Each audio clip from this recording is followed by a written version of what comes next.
afternoon and welcome to Lights and Shadows, a new musical adaptation of Dickens' Christmas Carol. We are delighted to have you with us for this special celebration of music, storytelling, and the spirit of the festive season. We are honored to present two exceptional artists whose talent brings this work to life. Please join me in welcoming again at the Hellenic Centre, singer and actress Elena Hadjiafxendi,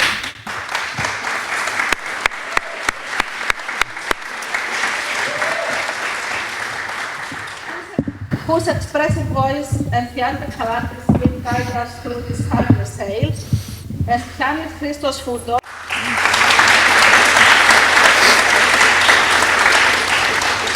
whose musical vision and masterful playing offer a rich tapestry of sound and emotion.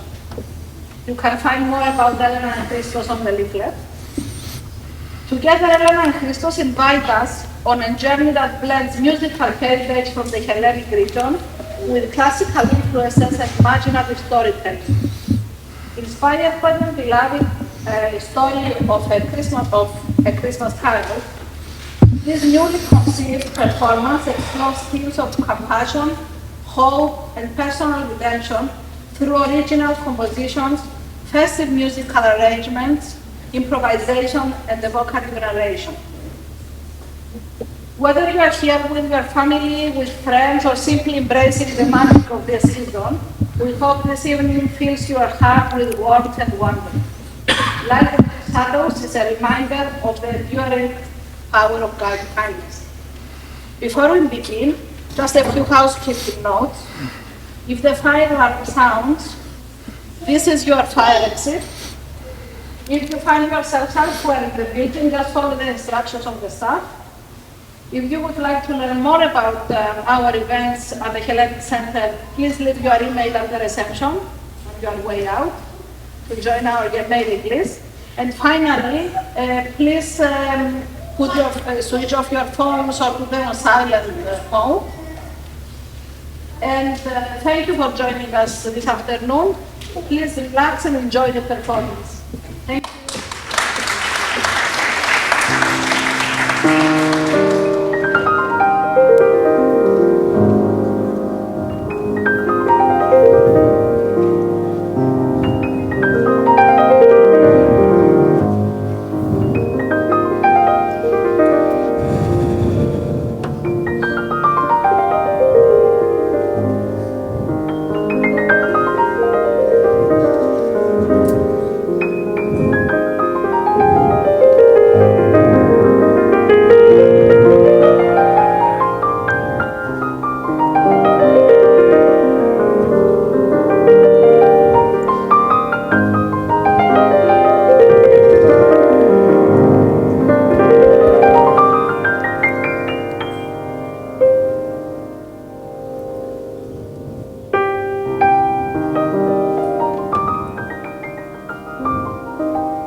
There was a boy,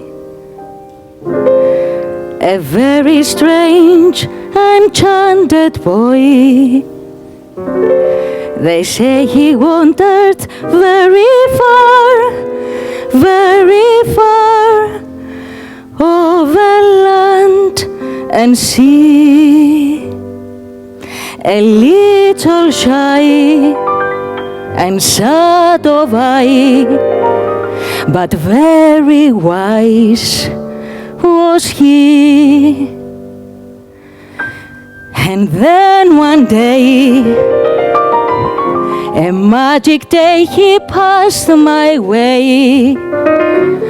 And as we spoke of many things fools and kings.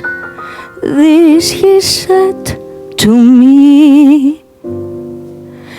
The greatest thing you'll ever learn is just to love and be loved in return.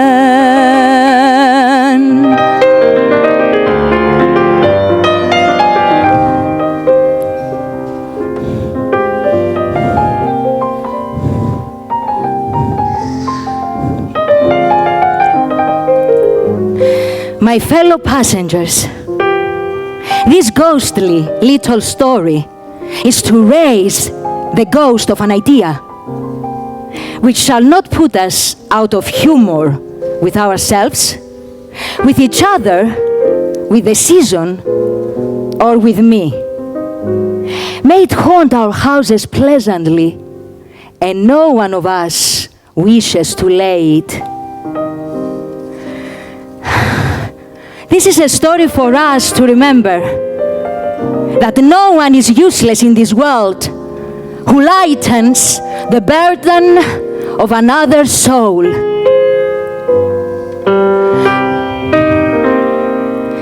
No one is useless in this world who lightens the burden of another soul.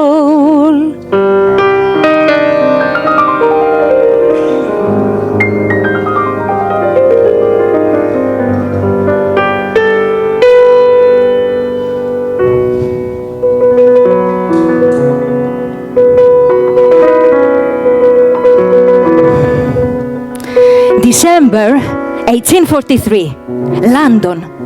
It is quite dark because darkness is cheap, light is expensive, love is a fraud, money is power.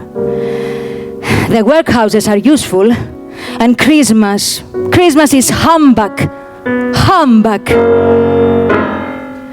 But death, my fellow passengers, is always around. And Marley was dead to begin with. His sole assign, his sole friend and sole mourner was Scrooge. A squeezing, retching, grasping, scraping, clutching, covetous old sinner. Hard and sharp as flint, self-contained, solitary as an oyster, and spoke at shrewdly his grating voice. No earth could warm, no winter weather chill him, no wind that blew was bitterer than him. Scrooge knew that Marley was dead. Yes, he did. I repeat, Marley was, as William Shakespeare will say, dead as a doornail. Christmas Eve, 1843.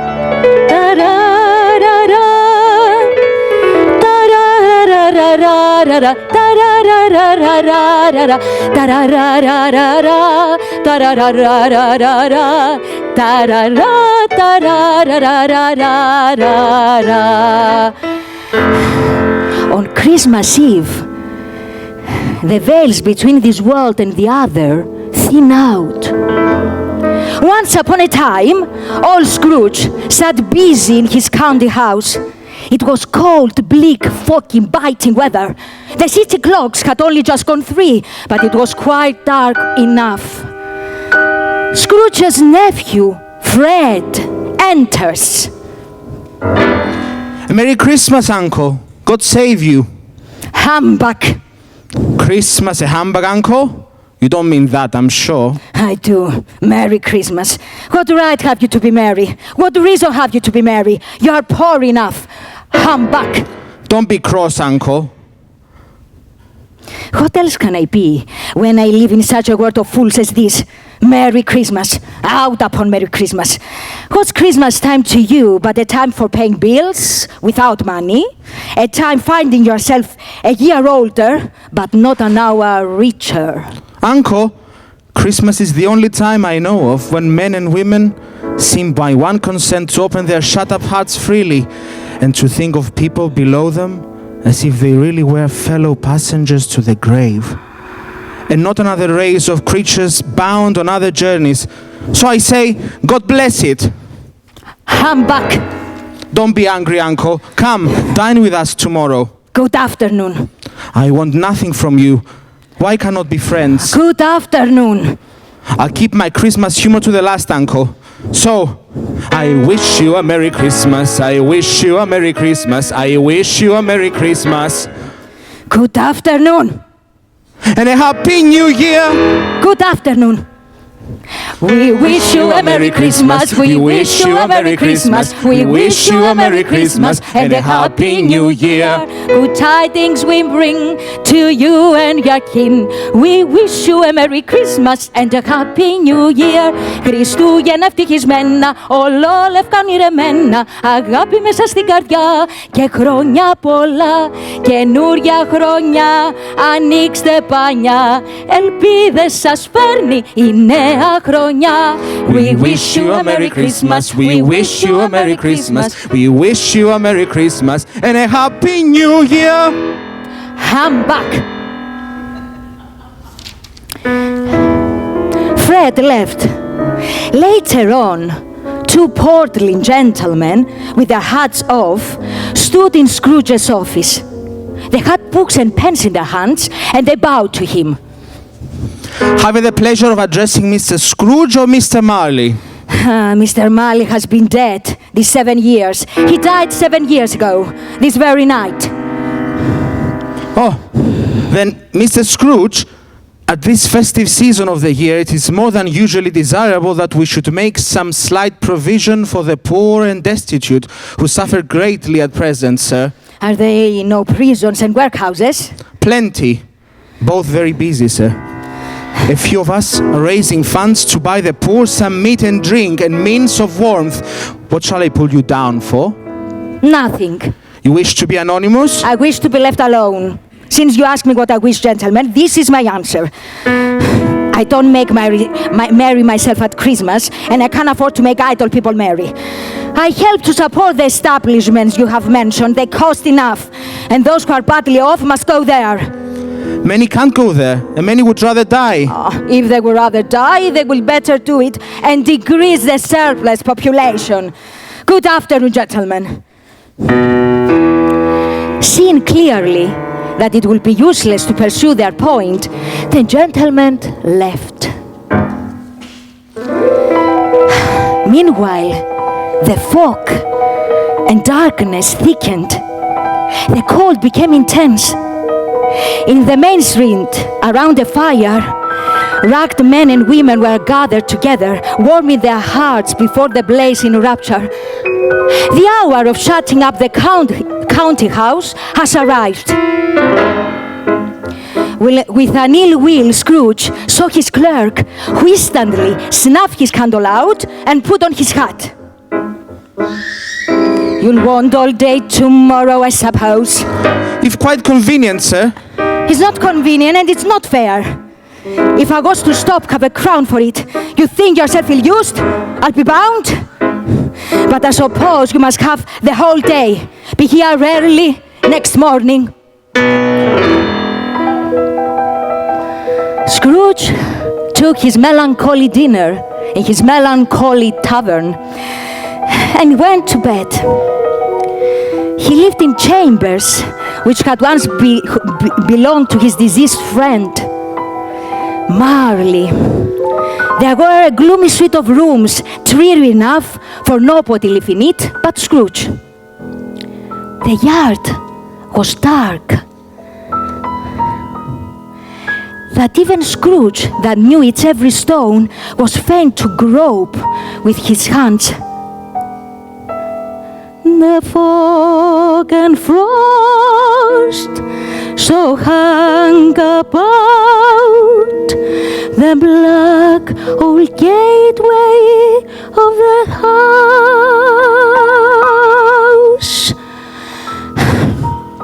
Now it is a fact that there was nothing at all particular about the knocker on the door, Scrooge had seen it night and morning during his whole residence in that place.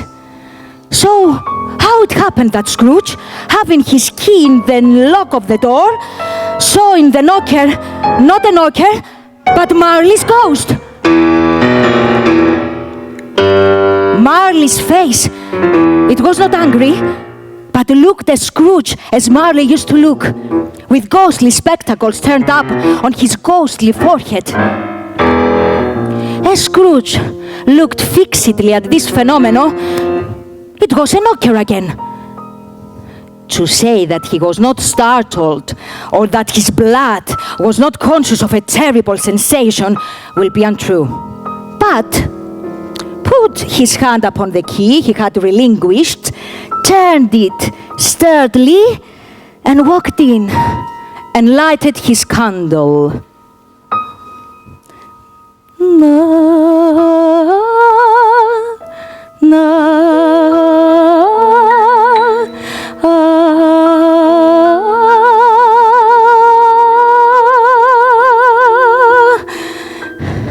He shut the door with a bang.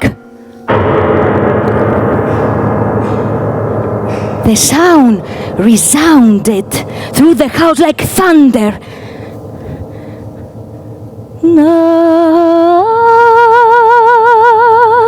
Up the stairs Scrooge went, but before he shut his heavy door, he walked through the rooms to see that all was right. He took off his cravat, put on his dressing gown and slippers, and his nightcap, and sat down before the fire to take his gruel.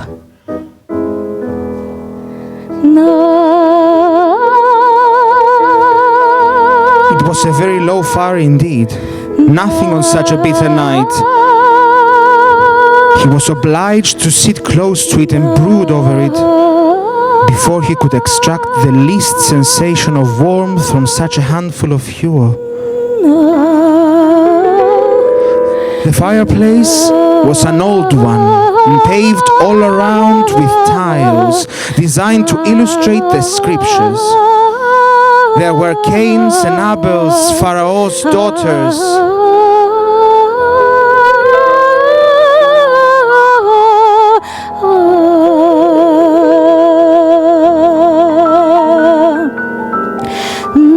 He threw his head back in the chair.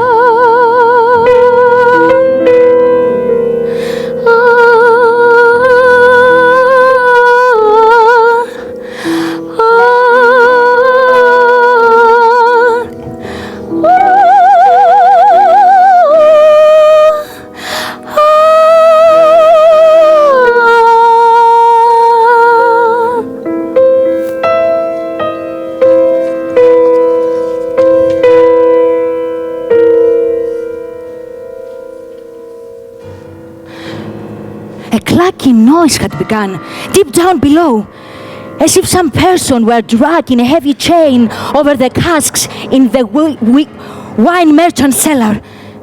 He heard the noise much louder on the floors below. They're coming up the stairs. They're coming up straight towards his door. The door flew open with a booming sound. Its color changed. Marley's ghost. How now? What do you want with me? Much. Who are you? Ask me who I was. Who were you then? In life, I was your partner, Jacob Marley. You don't believe in me? I don't. Why do you doubt your senses? Because a little thing affects them. A slight disorder of the stomachs make them cheat. You may be an undigested bit of beef, a plot of mustard, a crumb of cheese, a fragment of an underdone potato. There's more of gravy than of grave about you, whatever you are. Humbug, I say, humbug. At this, the spirit raised a frightful cry.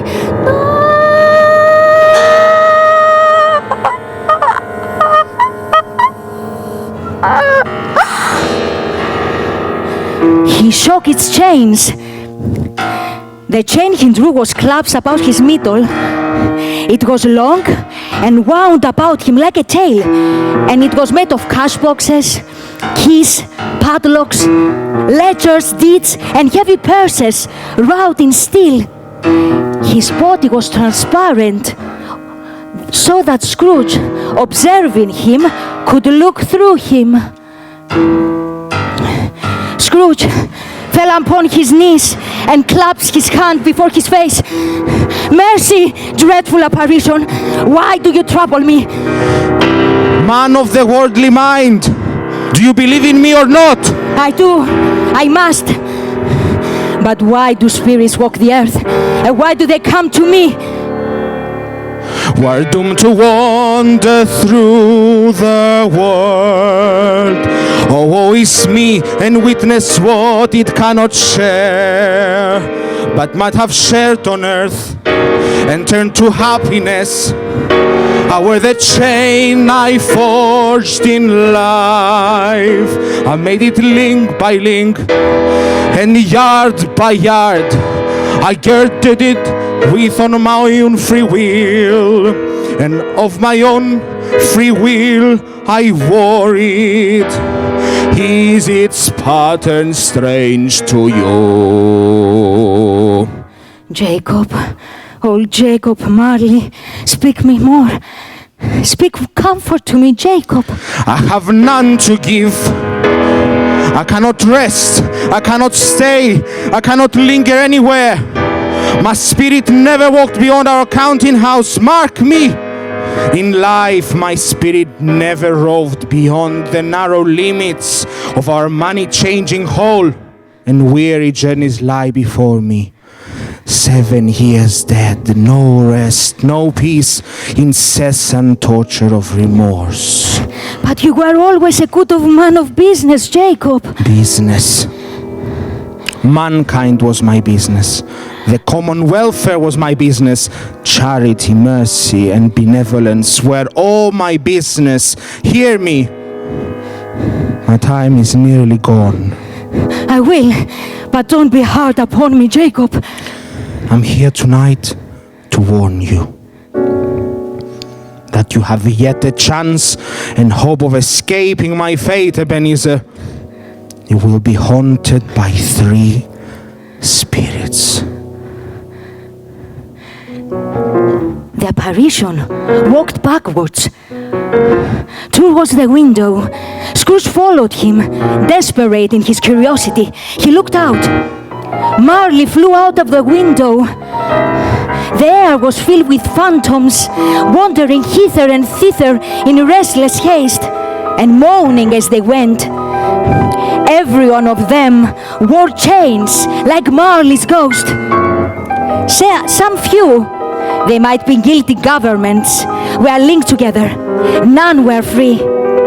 They and their spirit voices faded together, and the night became as it had been when he walked home. Scrooge closed the window. He tried to say humbug, but he stopped at the first syllable. He went straight to bed without undressing and fell asleep upon the instant at this lateness of the hour.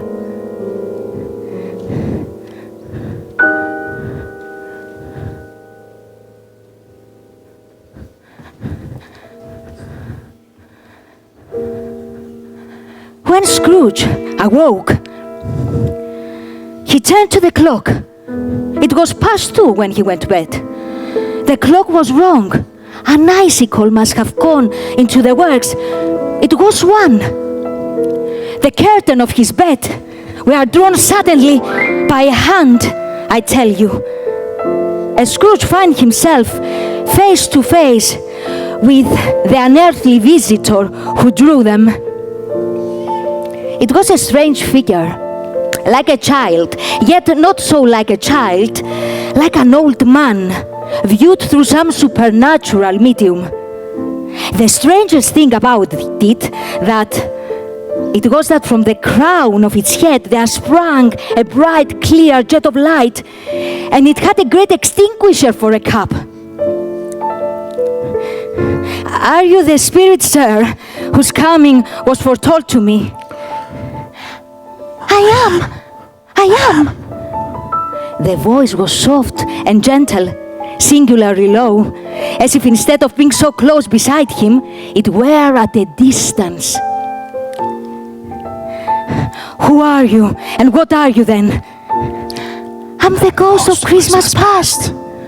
Long past. Your past. What business brings you here? Your welfare. Rise and walk with me. Touch my hand. He rose as the words were spoken. They passed through the wall and stood upon an open country road with fields on either hand. The city entirely vanished. The darkness and the mist had vanished with it, for it was a clear, cold winter day with snow upon the ground. Good heaven, I was bred in that place. They left the high road and soon approached a mansion of dull and red brick.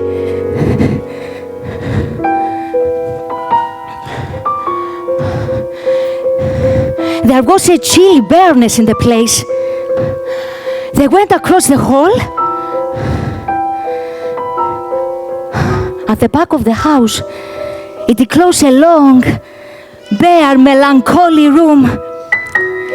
At one of these, a lonely boy was reading by a feeble fire, and Scrooge wept to see his poor, forgotten self as he used to be. A solitary child was left here alone.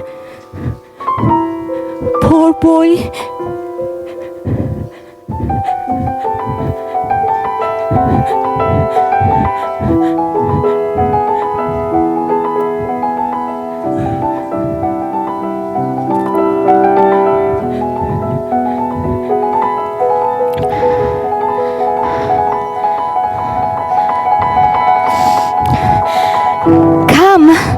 Let us see another Christmas. It was Christmas time again, but it was evening, and the streets were lighted up. The ghost stopped at a certain warehouse door and asked Scrooge if he knew it. Know it, I was apprenticed here. They went in. Scrooge cried in great excitement. It's old Fezziwig! Bless his heart! It's Fezziwig alive again! Old Fezziwig laid down his pen, looked up at the clock which pointed at the hour of 7. He rubbed his hand and called out in a comfortable, oily, rich, fat, jovial voice, Yo-ho! No more work tonight! It's Christmas Eve! Da-da-da-da-da, da-da-da-da-da-da-da-da-da. Let's have the shutters up. Hilly-ho, hilly-ho, cheer up, Ebenezer. Clear away.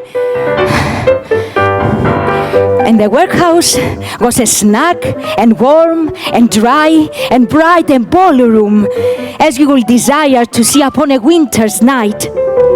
In came a pianist with his music book and went up to the piano.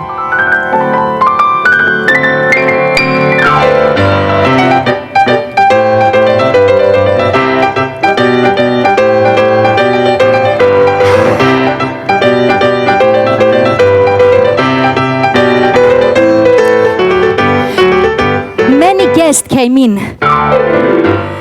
and there were more dances, and there was a cake, and there was a great piece of cold roast, and there were mince pies, and plenty of beer. Then old Fezziwig stood out to dance with Miss Fezziwig. Yo-ho, cheer up, Ebenezer, it's Christmas Eve, let's dance.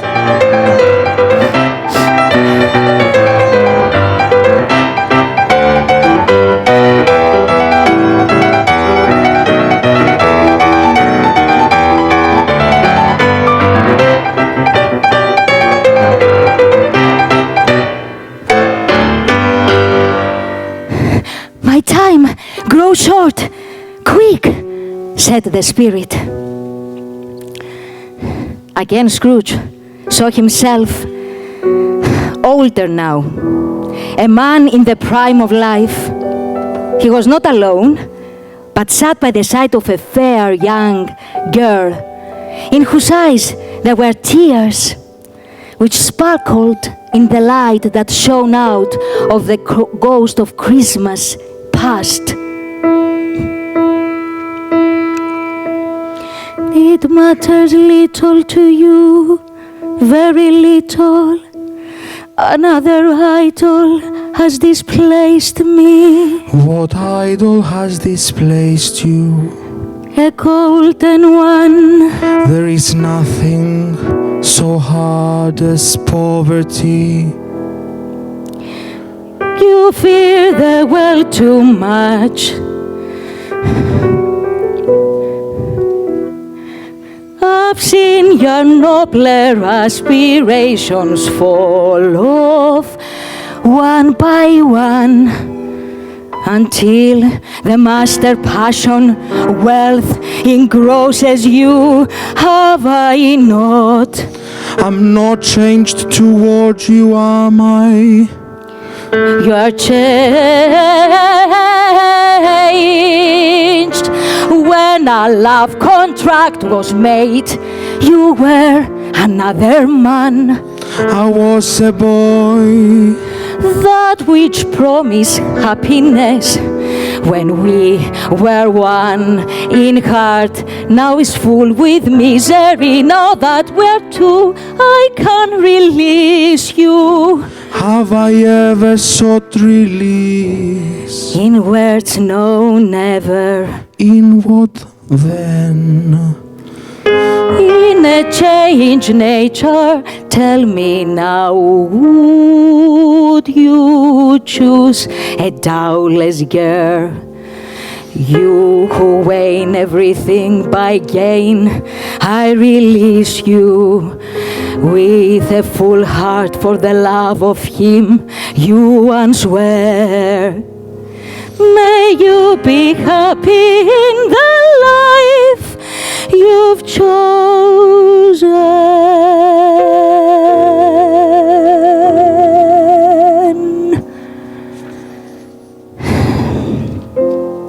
She left him and they parted.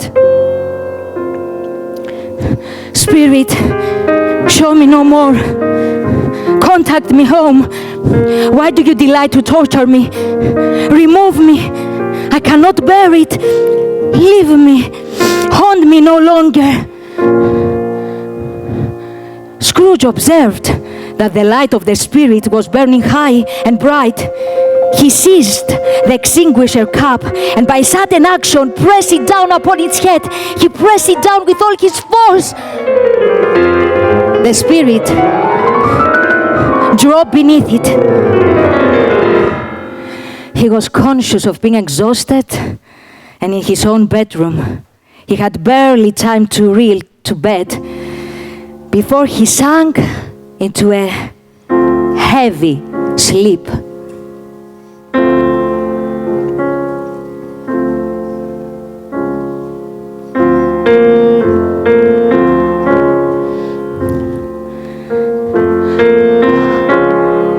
Awaking in the middle of a prodigiously tough snore and sitting up in bed to get his thoughts together, Scrooge had no occasion to be told that the bell was again upon the stroke of one. A strange voice called him by his name and bade him enter. Ebenezer Scrooge, enter! He obeyed. It was his own room, but had undergone a surprising transformation. The walls and ceilings were so hung with living green that it looked like a perfect grove, from every part of which bright gleaming berries was glistened. The crisp leaves of holly, mistletoe and ivy reflected the light, as if so many little mirrors had been scattered there, and such a mighty blaze went roaring up the chimney. heaped up on the floor to form a kind of throne where turkeys, geese, game, poultry, brawn, great joints of meat, sucking pigs, long wreaths of sausages, mince pies, plum puddings, barrels of oysters, red-hot chestnuts, cherry-cheeked apples, juicy oranges, luscious pears, immense 12 cakes, and seething bowls of punch that made the chamber dim with their delicious steam. In his estate, upon this couch, there sat a jolly giant, glorious to see, who bore a glowing torch and held it up, high up, to shed its light on Scrooge as he came peeping round the door. Come in, I'm the ghost of Christmas present. Look upon me. Scrooge reverently did so. The ghost was clothed in one simple green robe or mantle, bordered with white fur. You have never seen the like of me before. Never. Have you ever met my elder brothers born in these later years? I don't think I have. I'm afraid I have not. Have you had many brothers, Spirit? More than 1,800? A tremendous family to provide for, muttered Scrooge. Touch my robe. All vanished instantly. So did the room, the fire, the ratting low, the hour of the night, and they stood in the city streets on Christmas morning. The Spirit stopped to bless Bob Cratchit's house with the sprinkling of his torch.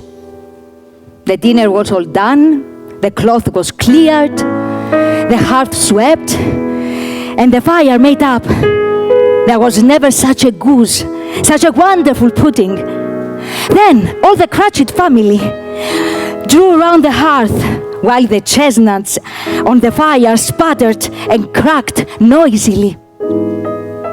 The Bob proposed, "A Merry Christmas to us all, my dear. God bless us." "God bless us all," said Tiny Tim, the last of all. "Spirit," said Scrooge, "tell me if Tiny Tim will live. I see a vacant seat in the porch chimney corner, and a crunch without an owner, carefully preserved. If these shadows remain unaltered by the future, the child will die. No, no, kind Spirit, say he will spared. What then? If he be like to die, he had better do it and decrease the surplus population." Scrooge hung his head to hear his own words quoted by the Spirit, and was overcome with penitence and grief as they left. By this time, it was getting dark and snowing pretty heavily.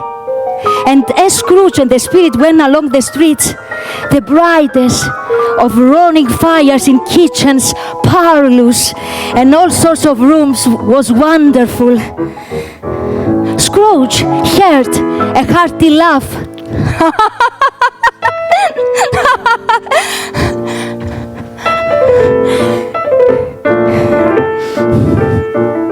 It was a great surprise to Scrooge to recognize it and his own nephews, Fred, and to find himself in a bright, dry, gleaming room with the Spirit standing smiling in his sight and looking at the same nephew, Fred, with approving affability.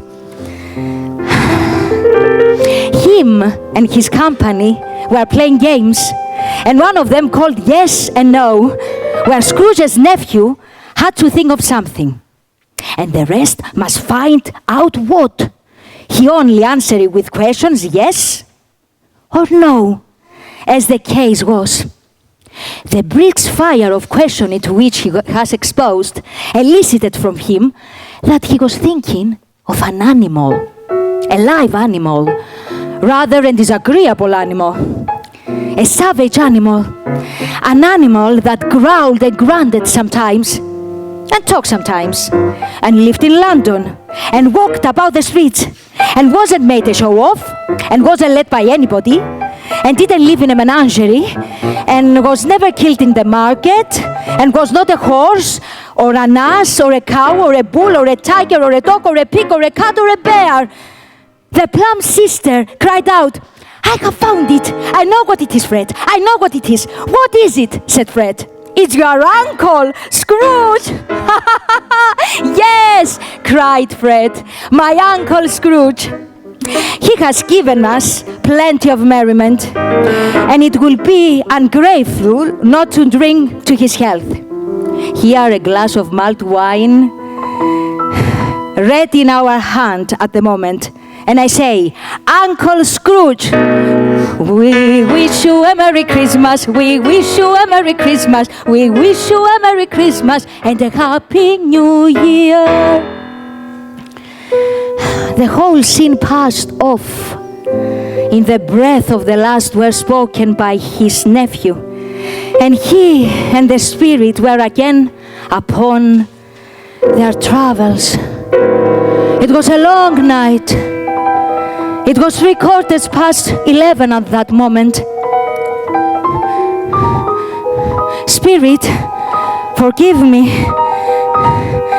if I'm not justified of what I ask, but I see something strange and not belonging to yourself protruding from your skirts. Is it a foot or a claw? From the foldings of his robe, it brought two children. Wretched, abject, frightful, hideous, miserable. They were a boy and a girl. Yellow, ragged, scowling, wolfish. Spirit, are they yours? They are man's, and they cling to me, appealing for their fathers. This boy's ignorance, the girl is want. Beware them both, and all of their degree, but most of all, beware this boy, for on his brow I see that written which is doom, unless the writing be erased. Have they no refuge or resource? Are there no prisons and workhouses? Said the Spirit, turning on him for the last time with his own words. The bell struck 12.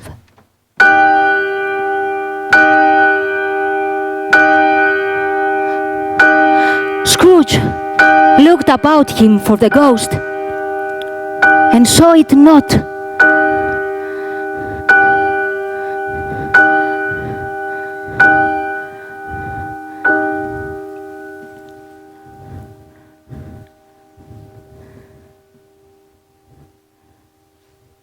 As the last stroke ceased to vibrate, he remembered the prediction of old Jacob Marley. Lifting up his eyes, beheld a solemn phantom, draped and hooded, coming like a mist along the ground towards him. The phantom slowly, gravely, silently approached. When it came near him, Scrooge bent down upon his knee, for in the very air through which this spirit moved, it seemed to scatter gloom and mystery. It was shrouded in a deep black garment which concealed its head, its face, its form, and left nothing of it visible save one outstretched hand. Am I in the presence of the ghost of Christmas yet to come? The spirit answered not, but pointed onward with his hand. You're about to show me shadows of the things that could not have happened, but will happen in the time before us. No answer. Ghost of the future, I fear you more than any spectre I have seen. But as I know your purpose is to do me good, as I hope to live to be another man, I'm prepared to bear you company. Will you not speak to me?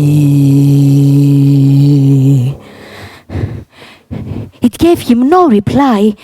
That hand was pointed straight before them. Lead on, spirit, the night is waning fast, and it's precious time to me, I know. Lead on, spirit. The phantom moved away as it had come towards him.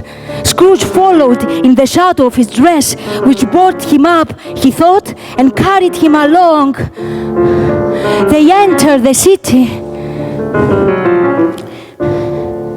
The spirit stopped beside one little knot of businessmen. Observing that the hand was pointed to them, Scrooge advanced to listen to their talk. No, I don't know much about it either way. I only know he's dead. When did he die? Last night, I believe. What he's done with his money? He hasn't left it to me, that's all I know. It's likely to be very cheap funeral. For upon my life, I don't know of anybody to go to it. Suppose we make a party and volunteer. I don't mind if there is lunch provided. Scrooge knew the men and looked towards the spirit for an explanation.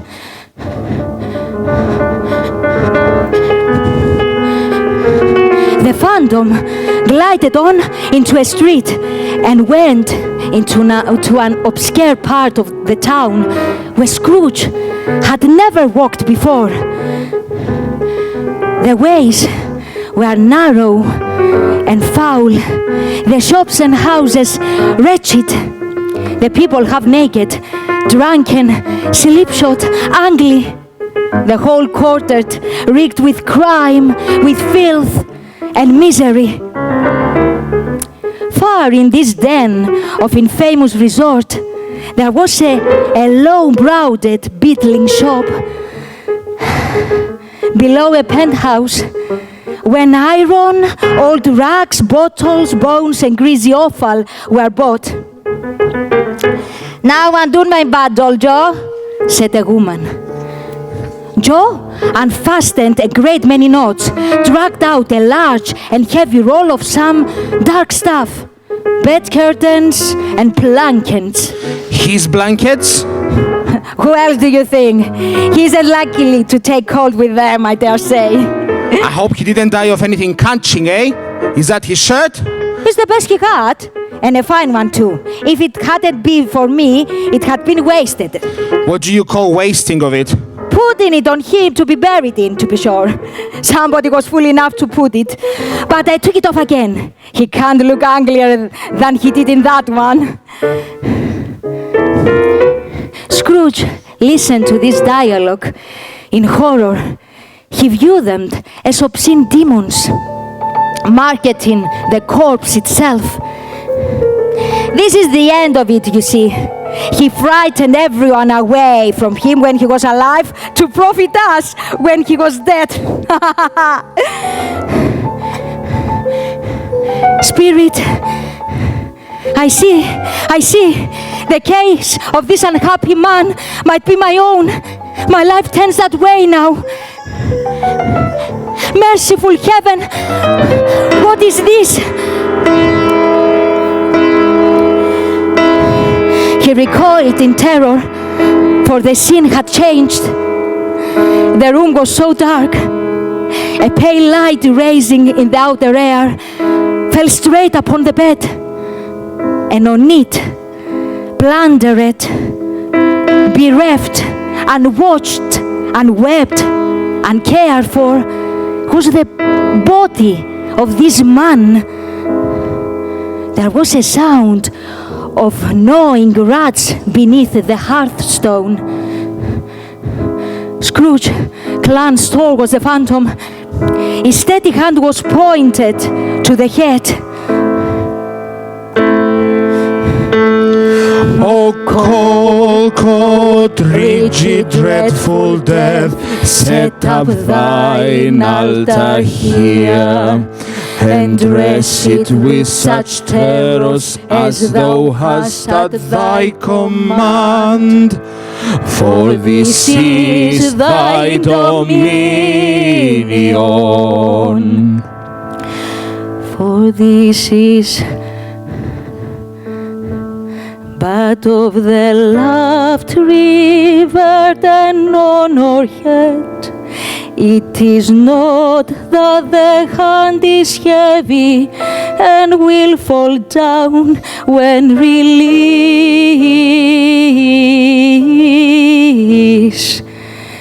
It is not that the heart and pulse are still, but that the hand was open, generous and true, and heart brave, warm and tender, and the pulse a man's. Strike, shadow, strike, and see his good deed springing from the wound, to show the world with life immortal. Spirit, this is a frightful place. In leaving it, I shall not leave its lesson. Trust me. Let us go now.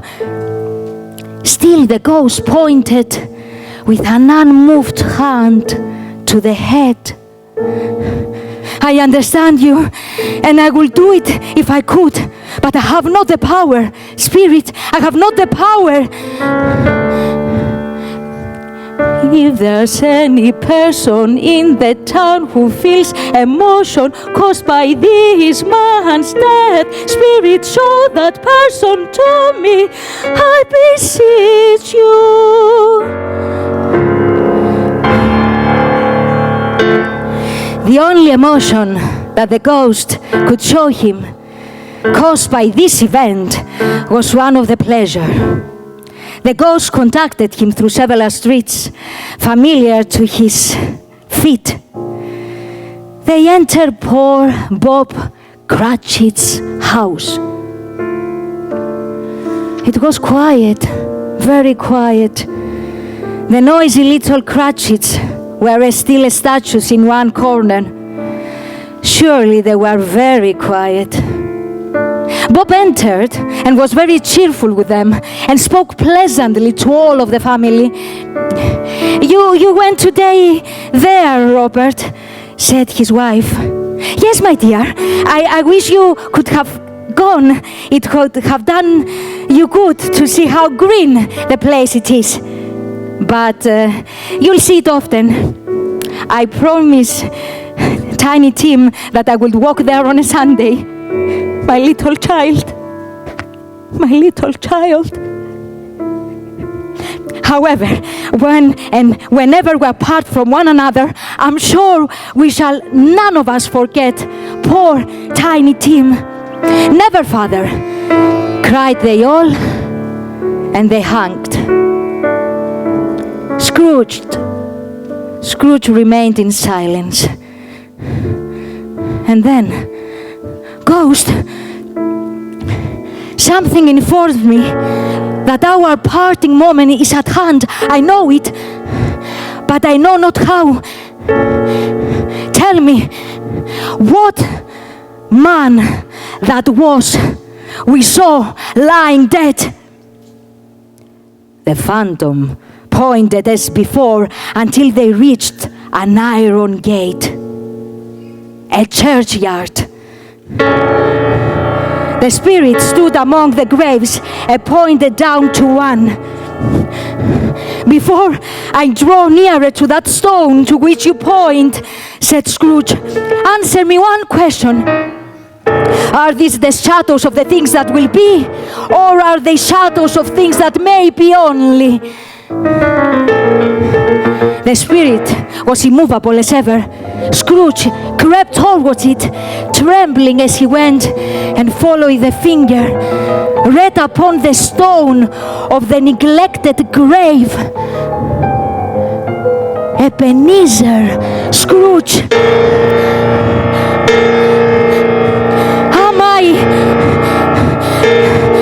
Am I that man who lay upon the bed? The finger pointed from the grave to him and back again. No, spirit, no, hear me. I'm not the man I was. I will not be the man I must have been, but for this interaction. Why show me all this if I am past of any hope? Assure me that I yet may change these shadows you have shown me by an altered life. I will honor Christmas in my heart and try to keep it all the year. I will live in the past, the present, and the future. The spirits of all three shall strive within me. I will not shut the lesson that they teach. Oh, tell me, I may sponge away the writing on this stone. In his agony, he caught the spectral hand, holding up his hand in a last prayer to ask his fate reserved.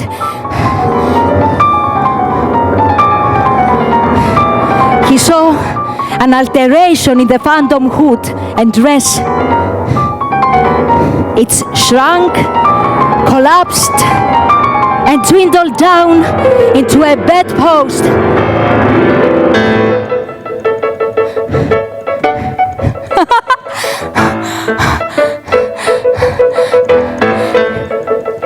And yes, the bedpost was his own, the bed was his own, the room was his own. Best the happier of all, time before him was his own to make amends in.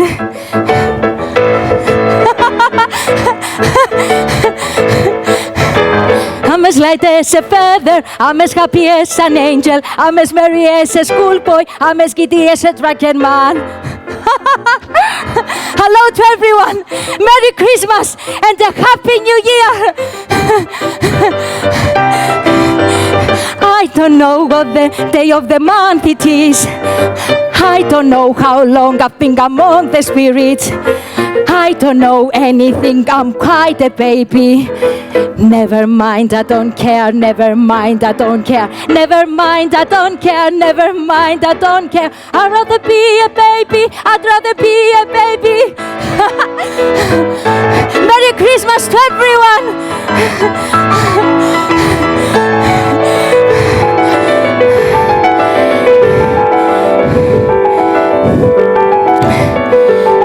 The churches ringing out the lastiest peals he had ever heard. Running to the window, he opened it and put out his head. No fog, no mist, golden sunlight, heavenly sky, sweet fresh air, merry bells. Oh, glorious, glorious.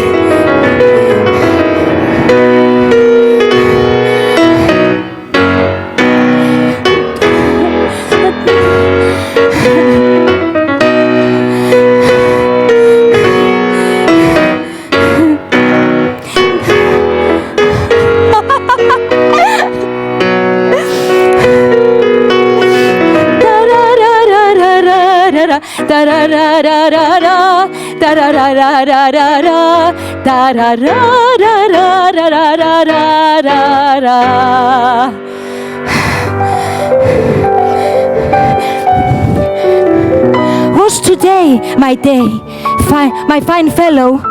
Said Scrooge, calling downwards to a boy in Sunday clothes.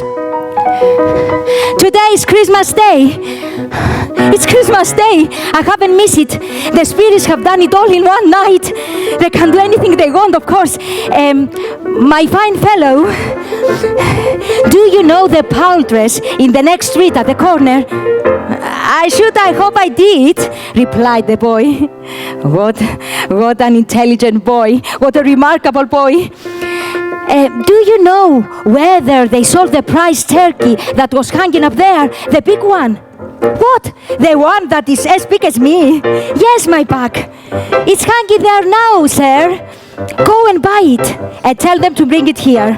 I may give them the address where to take it. Come back with the man and I'll give you a shilling. Come back with him in less than 5 minutes and I'll give you half a crown.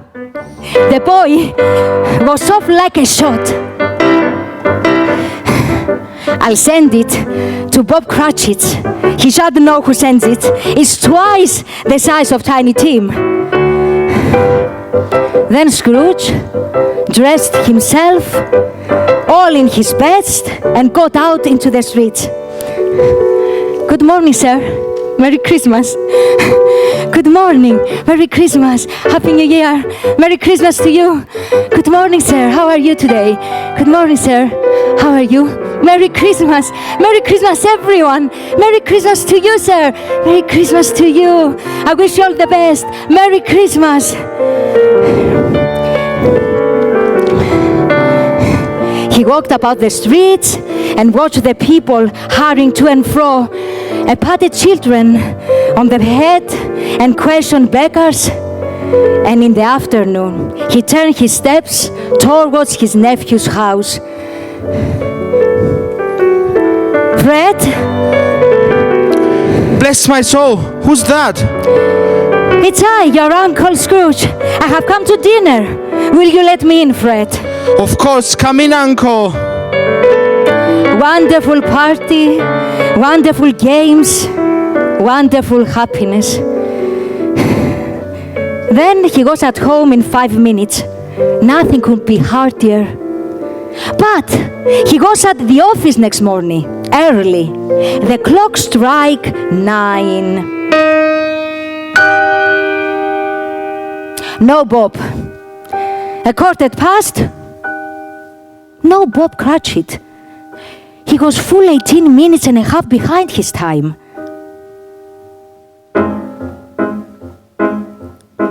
What do you mean by coming here at this time of day? I'm very sorry, sir. I'm behind my time. You are, and I think you are. Step this way, sir, if you It's please. only once a year, sir. It shall not be repeated. I was making myself rather merry yesterday. Now I'll tell you what, my friend. I'm not going to stand this sort of thing any longer. And therefore, I'm about to raise your salary. Merry Christmas, Bob.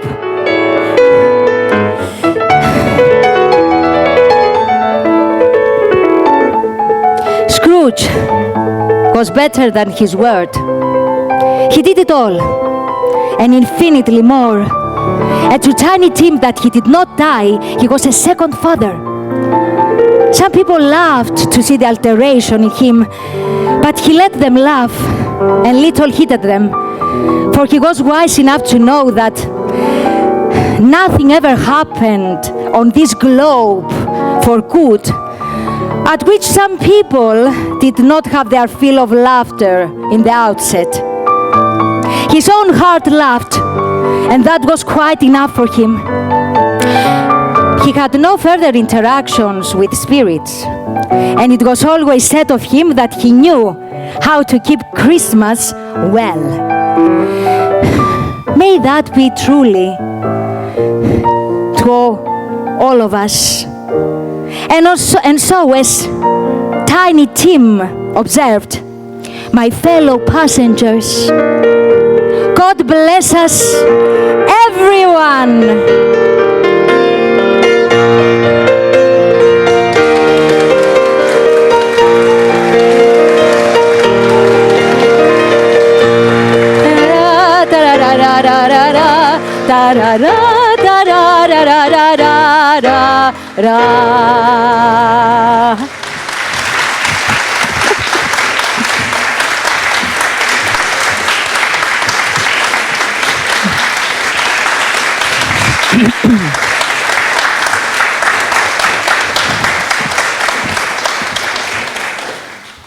I want to thank you, Elena Hadjiafxendi, that she was an angel for today. Vasya Pinica for her help. Georgios Nicolaou for his help and his patience. And the Hellenic Centre, of course, for hosting our performance. And now we can sing all together. You have the lyrics in Greek and English. So, Ella. Oh my God. This is Χαρούλα. Πάμε. Elena. Hark the herald angels sing, glory to the newborn King. Peace on earth and mercy smile, God and sinner reconciled. Joyful all the nation rise, joyful honor of the skies. With angelic voice proclaim, Christ is born in Bethlehem. With angelic voice proclaim, Christ is born in Bethlehem. Οι τρεις μάγοι φτάνουν τώρα από χώρα μακρινή, στο Χριστό προσφέρουν δώρα και ανυμνούν με μια φωνή. Όσανα εν της υψής της του ουρανού και γης ο κτίστης, εγεννήθηκε στη γη, μες της νύχτας στη σιγή. Εγεννήθηκε στη γη, μες της νύχτας στη σιγή.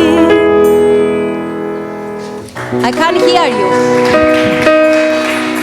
I'm dreaming of a white Christmas, just like the ones I used to know, where the treetops glisten and children listen to hear sleigh bells in the snow.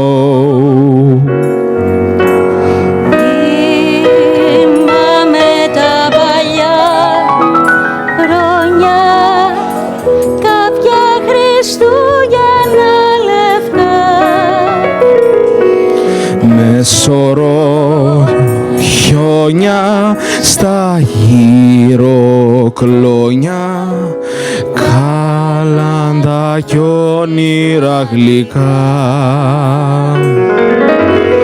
I'm dreaming of a white Christmas, with every Christmas card. May your days be merry and bright, and may all your Christmases be white. Silent night, holy night, all is calm, all is bright, round yon virgin mother and child, all is so tender and mild, sleep in heavenly peace, sleep in heavenly peace. Αρχή μηνιά κι αρχή χρονιά, φίλοι μου δέντρο λιβάνια, κι αρχή καλός μασόνος, εκκλησιά, εκκλησιά μετάλλει ο θρόνος. Άγιος Βασίλης έρχεται κι όλους μας καταδέχεται. Από την Κεσαρία συσσαρκώ Χριστός εισέρχοντας σαν Κυρία.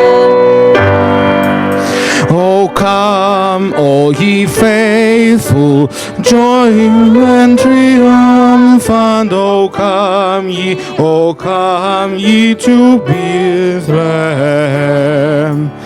Come and behold him, born the King of angels. Oh, come, let us adore him. Oh, come, let us adore him. Oh, come, let us adore him. Oh, Christ the Lord. Sing choirs of angels, sing in exaltation, and sing, O ye citizens of heavens above. Glory to God, all glory in the highest. Oh, come, let us adore. Oh, come, let us adore him. Oh, come, let us adore him. Oh, Christ the Lord. Feliz Navidad. Feliz Navidad. Feliz Navidad. Yo espero año y felicidad. Feliz Navidad. Feliz Navidad. Feliz Navidad. Yo espero año y felicidad. I'm gonna wish you a Merry Christmas. I'm gonna wish you a Merry Christmas. I'm gonna wish you a Merry Christmas from the bottom of my heart. I'm gonna wish you a Merry Christmas. I'm gonna wish you a Merry Christmas. I'm gonna wish you a Merry Christmas from the bottom of my heart.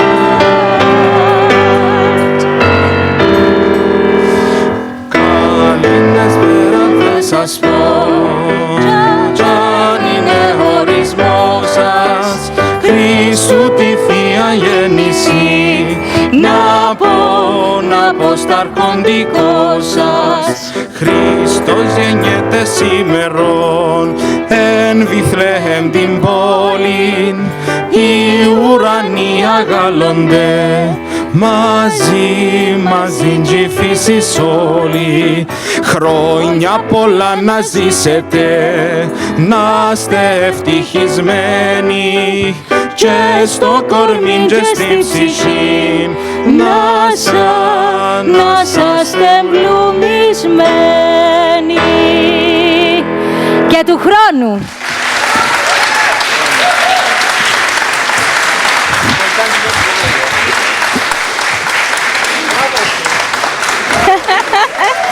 Μπράβο, αγαπητοί μου.